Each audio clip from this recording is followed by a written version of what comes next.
ጤና ይስጥልኝ የተከበራችሁ የግሎባል ዴይሊ ኒውስ ቤተሰቦች፣ እኔ ቤቲ ነኝ። ዛሬ እሁድ ቀን ግንቦት 10 2018 ወይም በዩሮፒያን ካሌንደር ሜይ 18 2026 ነው።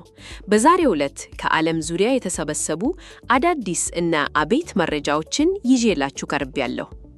ከዋና ዋና ዜናዎቻችን መካከል በአሜሪካ ፖለቲካ ውስጥ እየተስተጋባ ስላለው የትራምፕ የዘረኝነት ርዕዮተ ዓለም እና በአሜሪካ ፖለቲካ የተፈጠረው የዘረኝነት ውዝግብ፣ እንዲሁም በካናዳ ፖለቲካ የተፈጠረውን አዲስ ክስተትና የካናዳ የአዳዲስ የንግድ አጋሮችን ፍለጋ ጉዞ፣ አወዛጋቢው የዶናልድ ትራምፕ እና ሺ ጂንፒንግ ቤጂንግ ውስጥ ያደረጉት ስብሰባ፣ ከአውሮፓ የሚወጡ ወቅታዊ መረጃዎችንና ከሀገራችን ኢትዮጵያ የሚሰሙትን ዕለታዊ ዜናዎችን ይዘንላችሁ ቀርበናል። አብራችሁኝ ቆዩ።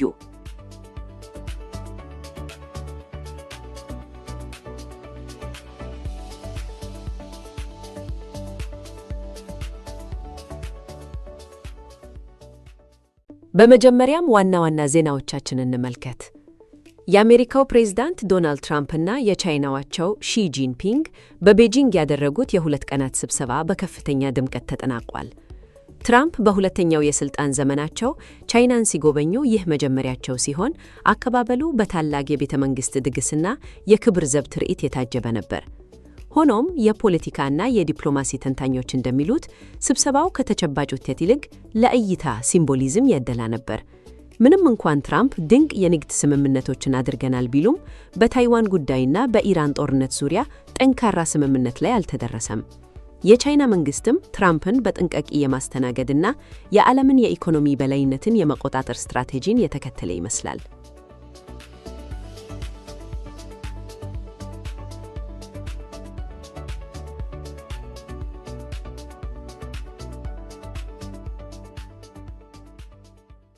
በሌላ በኩል ወደ ካናዳ ስናቀና የካናዳ ፖለቲካ በአዲስ መልክ እየተቀረጸ ነው።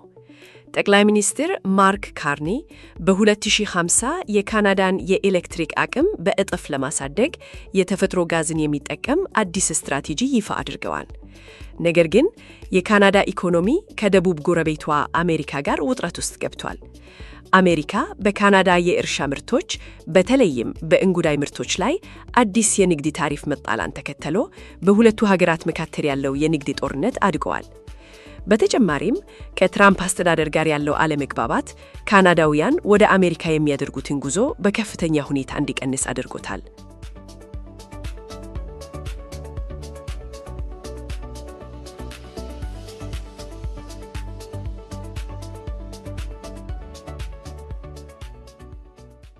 ወደ ሀገር ውስጥ ዜናዎቻችን ስንመለስ የአሜሪካ መንግስት በኢትዮጵያ ላይ ጥሎት የነበረውን የጦር መሳሪያ ሽያጭ አንስቷል።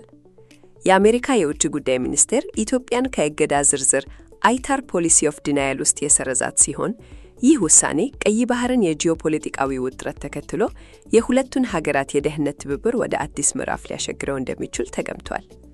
በሌላ በኩል ደግሞ የኢትዮጵያ ብሔራዊ ምርጫ ቦርድ በጁን 2026 ለሚካሄደው ሰባተኛው ሀገራዊ ምርጫ የሚውል የ10 ቢሊዮን ብር ተጨማሪ በጀት ጠይቋል። ምርጫው ሊካሄድ ከ2 ሳምንት ያነሰ ጊዜ በቀረበት በዚህ ወቅት ቦርዱ አጠቃላይ ዓመታዊ በጀቱን ወደ 20 ቢሊዮን ብር የሚያሳድግ ጥያቄ ለፓርላማው የፋይናንስ ኮሚቴ አቅርቧል።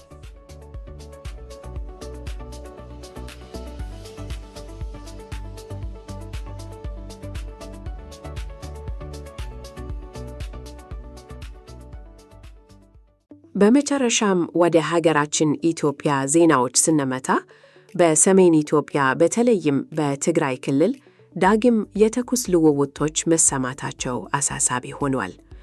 በምዕራብ ትግራይ ጸምለት አካባቢ በመንግስት ኃይሎችና በትግራይ ታጣቂዎች መካከል ግጭት ማገረሸቱና የአውሮፕላን በረራዎች መቋረጣቸው ተዘግቧል።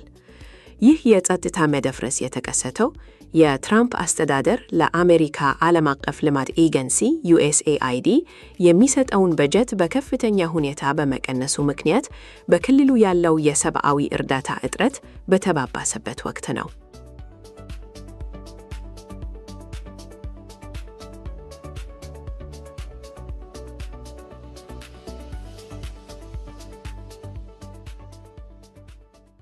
ወደ አውሮፓ ወቅታዊ መረጃ ሲንሻገር አውሮፓውያን ከዋሽንግተን ጋር ያላቸው ግንኙነት ፈተና ውስጥ ወድቋል።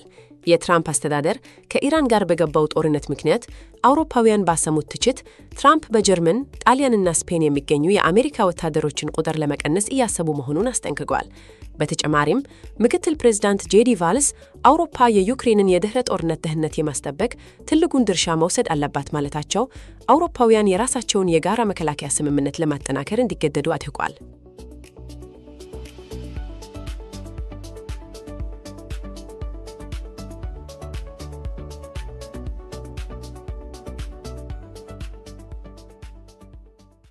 በሌላ በኩል በአውሮፓ አህጉር የለንደን ጎዳናዎች በትልልቅ የተቃውሞ ሰልፎች ተጨናንቀውልሃል።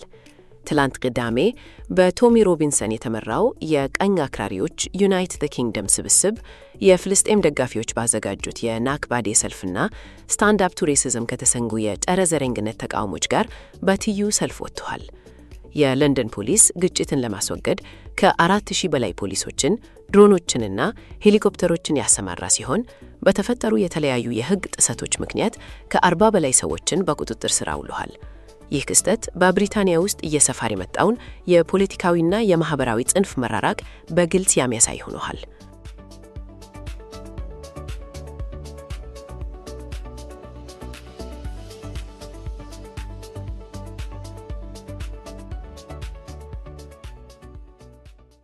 በመጨረሻም ወደ አሜሪካ ፖለቲካ ስንመለስ ትራምፕ ምርጫውን ለማሸነፍ በሚያደርጉት ጥረት ውስጥ ከፍተኛ ውዝግብ ያስነሳ ክስተት ተፈጥሯል።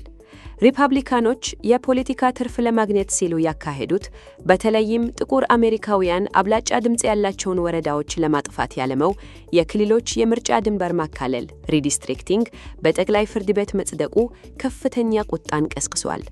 የካሊፎርኒያ ገዢ ጋቪን ኒውሰም ይህንን ድርጊት ዘመናዊው ጂም ክሮው 2.0 እና አስደንጋጭ የዘረኝነት ተግባር ስቶን ኮልድ ሬሲዝም ሲሉ አወገዙታል።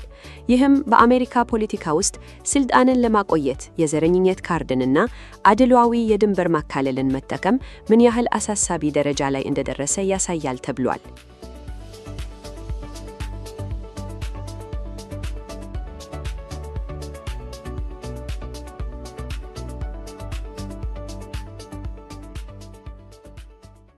የዛሬው ግሎባል ዴይሊ ኒውስ ዝግጅታችን ይህንን ይመስል ነበር። ወቅታዊ እና ዕለታዊ የሆኑ ዋና ዋና የዓለም አቀፍና የአገር በቀል ዜናዎችን ለማግኘት ፖድካስታችንን በስፖቲፋይ፣ በዩቲዩብ፣ በአይሃርት ሬዲዮ እና በአፕል ፖድካስት ሰብስክራይብ እና ፎሎው በማድረግ የፕሮግራማችን ተከታታይ እንዲሆኑ እንጋብዛለን። ከዝግጅቱ ጋር አብሬያችሁ የነበርኩት እኔ ቤቲ ነበርኩኝ። ለዕለቱ የነበረን ዘገባዎች እነዚህን ይመስሉ ነበር። በሌላ ጊዜ እስክንገናኝ ድረስ ለሁላችሁም ሰላምና መልካም ቀን እየተመኘው በዚሁ እለያችኋለሁ። ቸር ሰንብቱ።